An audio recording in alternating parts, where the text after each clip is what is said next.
Mayong buntag natong tanan. Doon ako'y pangutana. Kinsa may ninyo nakakita na og yawa? Nana ba kita yawa? Kaya usahay ka na magtiayon, ingnon man ang bana siyang asawa, yawa ka, yawa ka. Ako, wakapod.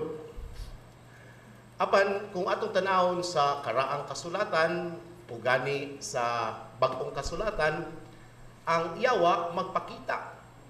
Kay bawta nga si Kristo, nagpakita niyang yawa, o gitintal siya. Apan karon lisod, kung makakita tagyawa, pangitaon. Apan, ang atong ebanghelyo karon maigsuon, nagpakita nato nga hangtod karon dunag yapoy yawa, pero dili na makitaan. Ngano man, sa atong ebanghelyo karon si Kristo naggamit og sambingay. Sa English kaning sambingay gitawag ni parables. Parables are ordinary stories with heavenly meanings. Sa atong ebanghelyo, iyang gigamit ang uhay, the wheat and the weed. Tungod kay sa panahon ni Jesus, common man kay ni nga makitaan o mao pud di kasagaran ang trabaho sa mga tao. Mugamit siya og sambingay, mga ordinaryo nga istorya aron dali masabtan og iya pong butangan og mga heavenly meanings or moral lesson. Sa ebanghelyo naghisgot nga dunay wheat and the weed. Usa may atong pamalandungan sa ebanghelyo karon in relation to evil in today's context. Number one, three things. Evil appears to be good. Muna yung una. Gingon sa atong ebanghelyo nga dunay usa ka weed. Ang weed special kaayo kay gigamit sa pulong nga Greek zizenia, darnel in English. It is a very specific, unique kind of weed nga kung gamay pagani siya, di kakibaw nga weed na siya, sagbot di ay. Mudungan siya tubo sa uhay. Apan, inikadako na niya, anha na kamakibaw nga sagbot di ay.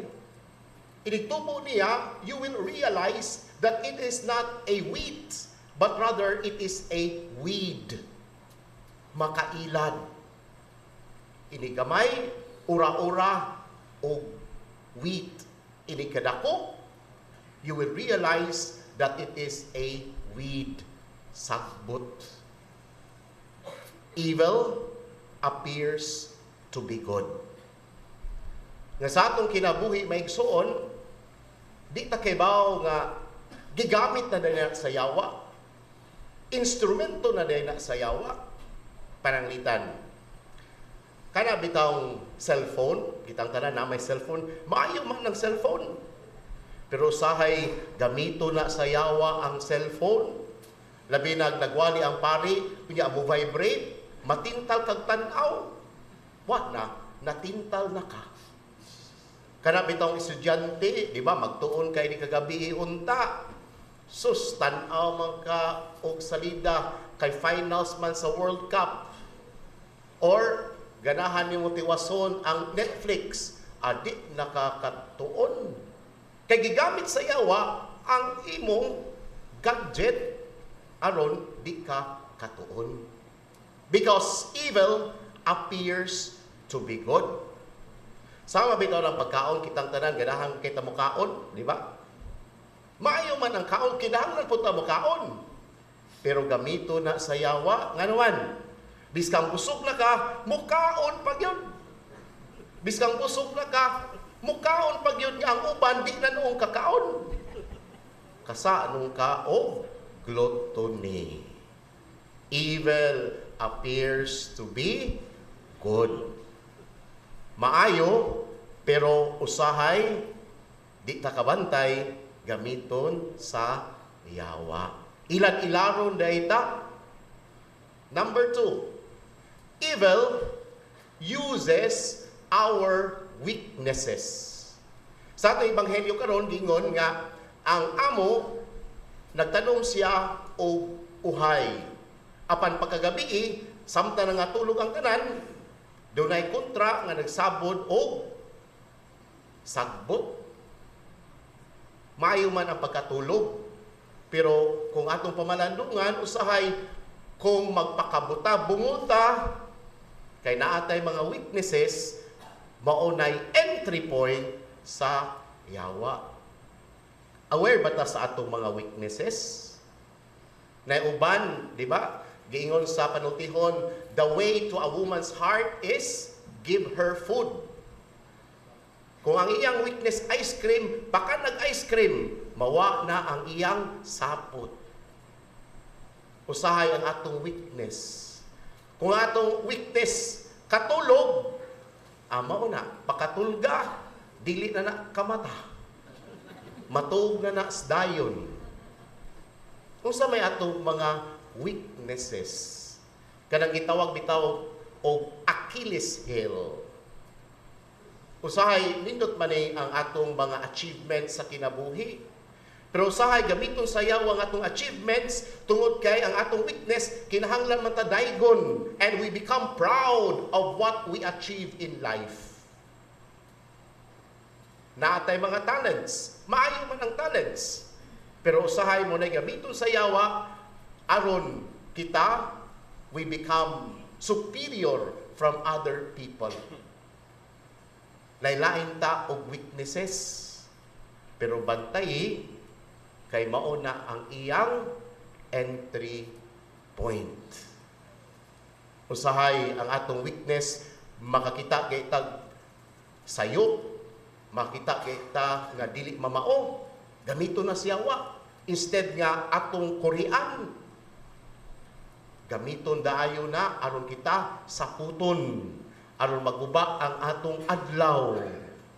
Sama sa usa kay nahan nga gisapot pagpadog anhi dinhi kay ang anak dugay ni mata. Ikatulo, evil distracts. Gingon sa ebanghelyo that the weed and the wheat grow together. Apan sa ilang pagtubo, ang sagbot nakadistract sa pagtubo sa maong uhay. Ang yawa di ay ang buhaton, wag tangon ta sa focus. Ang trabaho sa yawa ang pag-distract. O dili garantisado nga biskag naata sa kapilya, naapilta sa santos nga misa, naagyapong yawa. Kanang bitaw nagtan-aw mo nako, unya human naminaw, unya nagduka-duka na, yawa na naganana sa inyong mata ba? Tuog na diha. Yawa na. I-distract man ta. Nagtuo mo nga giduka-duka ra mo. Wa na, gidistract na mo si yawa. Kasuway bitaw mo nang mag-ampo ta. No, amahan na mo, anak sa langit. Sama lagi diha. Himaya samahan og sa anak Espiritu Santo. Gidistract. Kana magbuhat nagmaayo, unya i-distract ta, buhat mo na si yawa. Kaya ano man? Because the evil will always tempt us to stop doing good. Ug madata ni ana, mawa na ta ni ana, mapalayo ta sa Ginoo.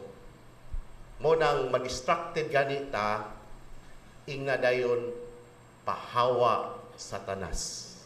Kay di ko magpadaog kanimo.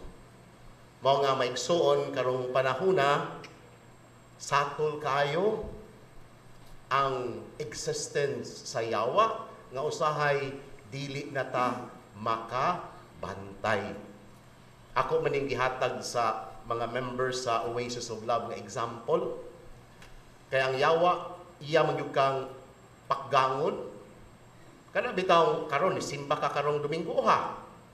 Sunod Domingo gani, ang yawa mo balik pagyud kay karon kisa may nag-uol karon. Ang yawa kay napildi man, naabot man ka diri sa simbahan. Pero sunod Domingo, giingon, ang yawa mo balik with his warriors and military and legions. Pugnan yung ka. Inig sunod Domingo gani, bantay. Pugnan ka sa yawa. Karang bitaw, inigmata ni mo ba? Ay, sakit ng tiyan, di na lang kong simba, yawa na. Karang bitaw, sunod Domingo, nya human, imbitahon ka kay mga ligog dagat, nya, di lang kong simba, nya imong i-justify, yawa na. Whatever blocks you from going close to the Lord, that is the work of the devil. Mga tanawa na imong tapad, memorize sa iyang iyang naong, wa na gani na sunod Domingo, nayawaan na lang. Munang bantay-bantay. Kay usay sa tungunahuna, we tend to justify nga dili pwede, I am exempted, but deep inside, we are already tempted. Usay kani atong justifications, ang atong reasons, buhat na sa yawa. And so, be vigilant. Be careful, because the work of the devil is so subtle that sometimes we are not aware that we are already tempted. Mao nga kani atong ebanghelyo karon, practical kaayo, reminding us of the existence of the devil in three things, three ways. Number one, evil appears to be good. Number two, evil uses our weaknesses. And number three, evil distracts.